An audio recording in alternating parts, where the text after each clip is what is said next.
Good evening दोस्तों। आज फिर से एक कहानी सुनने का समय हो गया है। तो कहानी ऐसी है कि दोस्तों, एक बहुत बड़ा रेगिस्तान था, बहुत बड़ा।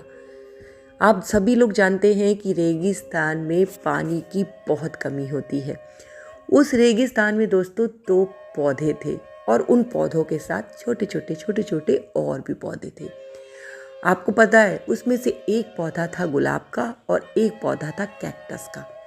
दोस्तों, उस रेगिस्तान में जब गुलाब के पौधे में फूल आते तो वो पौधे के अंदर घमंड भर देते थे। वो घमंड से उस कैक्टस को हीन भावना से देखता और कहता, तुम्हारे अंदर ना तो महक है, तुम्हारे अंदर तो कोई खूबी ही नहीं है। मुझे देखो, मैं कितना सुंदर हूँ, मैं कितनी सुंदर खुशबू को प्रदान करता हूँ, और तुम क्या हो? तुम्हारे अंदर तो केवल कांटे ही कांटे हैं और तुम तो बिल्कुल बेकार हो, तुम्हारा तो कोई उपयोग ही नहीं है। हंसी उड़ाया करते थे। सारे पौधे गुलाब की खूबसूरती से मोहित थे। आप इस कहानी का नैतिक शायद समझ गए होंगे, नहीं समझे होंगे तो लास्ट में आपको बताऊंगी। पहले कहानी सुन लेते हैं।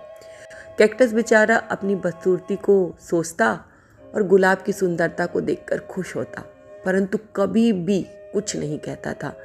शांत भाव से अडिग वहीं खड़ा रहता। धीरे धीरे समय बीतता गया और आया समय गर्मी का। बहुत तेज गर्मी पड़ने लगी। आप सभी लोग जानते हैं कि गुलाब का पौधा ज़्यादा गर्मी बर्दाश्त नहीं कर सकता और रेगिस्तान में थी पानी की कमी, और इसके विपरीत कैक्टस का पौधा अपने अंदर पानी को सहेज कर रखता है। इसीलिए तो उसे रेगिस्तान में पाया जाता है, क्योंकि वो हर परिस्थिति में रहना जानता है। धीरे धीरे दोस्तों, गुलाब की खूबसूरती खत्म हो गई। उसके फूल झड़ झड़ कर गिरने लगे और पौधा मुरझा गया। और वहीं दूसरी तरफ कैक्टस के ऊपर पक्षी बैठकर अपनी प्यास को बुझाया करते थे।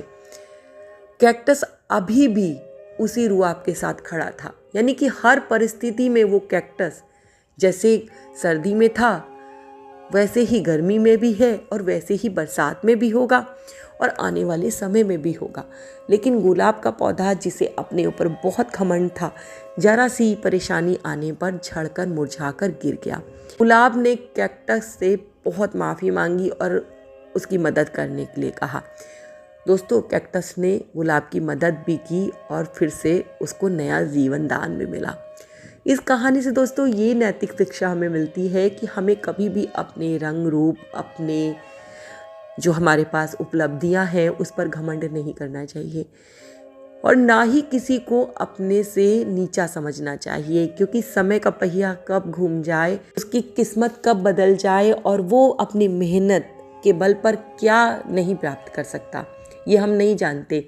तो इसीलिए हमें कभी भी किसी का मजाक नहीं उड़ाना चाहिए, कभी भी अपने ऊपर घमंड नहीं करना चाहिए और कभी भी इस बात को नहीं बोलना चाहिए कि मैं सबसे ज़्यादा अच्छा हूँ। ये कभी भी नहीं बोलना चाहिए। ये बोलना चाहिए कि मैं अच्छा हूँ, लेकिन और भी सब लोग बहुत अच्छे हैं।